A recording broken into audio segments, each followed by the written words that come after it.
तो स्वागत है दोस्तों। आज हम पढ़ेंगे त्रिकोणमिति के टाइप के, तो जो कि है 5वें नंबर वीडियो। तो आइए दोस्तों बात करते हैं। तो सबसे पहले दोस्तों आप कंसेप्ट जान लीजिए कि पाई का मान हमें होता है दोस्तों 180 डिग्री। तो आइए दोस्तों, जैसे क्वेश्चन है 1/√2 साइन पाई/6 इंटू कॉस पाई/4 माइनस कॉट पाई/3 इंटू सेक पाई/6 प्लस 5 tan पाई/4 प्लस 2 साइन पाई/2। इनका आपको मान निकालना है, जो कि आपको एसएससी सीजीएल में आया हुआ क्वेश्चन है। तो आइए दोस्तों पहले जान लेते हैं। पाई का मान होता है दोस्तों 180 डिग्री।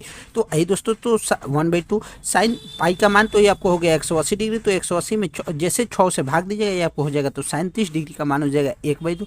उसी तरह दोस्तों कॉस 45 डिग्री 180 डिग्री यानी 4 से भाग दीजिएगा तो ये आपको 45 डिग्री। उसी तरह दोस्तों कॉट पाई यानी कॉट पाई/3 तो 180 में 60 डिग्री का 180 में 3 से भाग दीजिएगा 60 डिग्री। इसी तरह दोस्तों 180 में 6 से भाग दीजिएगा ये आपको 30 डिग्री आएगा। उसी तरह दोस्तों 180 में 4 से भाग दीजिएगा आपको 45 डिग्री आएगा।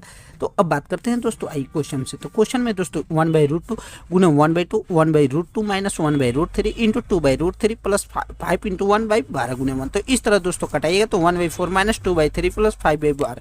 तो एलसीएम लीजिएगा तो 12 होगा, 4 3 12 3 और 3 चौका 12 2 चौका 8 और ये आपको 12 से 12 5 का 5 है, आपको 0 आंसर हो जाएगा। 0 में 12 से भाग दीजिएगा हमेशा 0 आएगा। उसी तरह दोस्तों एक वाला क्वेश्चन है, यदि साइन ए बराबर 1/2 दिया हुआ तो ए का मान क्या होगा। तो जैसे ये वाला ए का मान दिया हुआ है 1/2, तो आप पहले ही फॉर्मूला से आप याद कर लीजिए कि साइन 30 का मान होता है दोस्तों 1/2। तो इस ए का मान पूछ रहा है तो ए का मान हो जाएगा 30 डिग्री। उसी तरह दोस्तों एक वाला क्वेश्चन है, यदि cos थीटा बराबर 1 है तो ए का मान क्या होगा। तो ए का मान cos थीटा ए यानी cos ई का मान cos ई का मान 1 दिया है तो cos थीटा का मान होता है दोस्तों यानी 0 डिग्री। तो ए का मान यहाँ पे हो जाएगा 0 डिग्री यानी cos 0 डिग्री का मान 1 होता है। उसी तरह दोस्तों एक वाला क्वेश्चन है, यदि tan थीटा का मान 1/√3 दिया हुआ तो sec tan थीटा/2 का मान क्या होगा। तो cot tan थीटा का मान हमको तो पता है दोस्तों 1/√3 जो जिसे कहते हैं cot 60 डिग्री यानी cot 5 थीटा का मान दिया हुआ है cot 60 डिग्री के बराबर। तो 5 थीटा बराबर हो गया 60 डिग्री, तो 1 थीटा का मान कितना हो जाएगा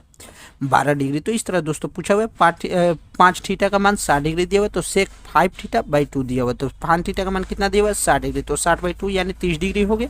तो अब इससे पूछ रहा है sec 30 डिग्री का कितना होगा, तो sec 30 डिग्री का आंसर होगा 2/√3। उसी तरह दोस्तों एक वाला क्वेश्चन है, यदि sec 3 थीटा बराबर √2 दिया हुआ है तो थीटा का मान क्या होगा। तो इसी तरह दोस्तों आप फॉर्मूला रखकर जैसे √2 दिया हुआ है तो ये आपको होता है sec 45 डिग्री। तो इस तरह दोस्तों आप आंसर निकाल लीजिएगा। उसी तरह दोस्तों एक वाला क्वेश्चन है, यदि cot 5 थीटा बराबर 1/√3 दिया हुआ है तो sec 5 थीटा/2 का मान क्या होगा। तो cot